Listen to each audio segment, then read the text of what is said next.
1.5 મહિનો સ્ટાર્લિંગ હોસ્પિટલમાં અને લીલાવતીમાં 1.5 મહિનો રહેવું પડ્યું,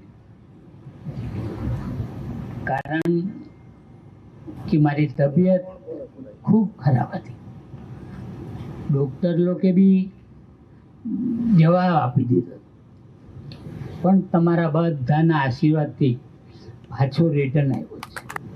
મારે અમે જે આવ્યો એની સામે હું સામના કરું, હું લડું છું. મેં કોઈથી ડરવાનું શીખ્યો નથી અને કરતા આવડતું નથી.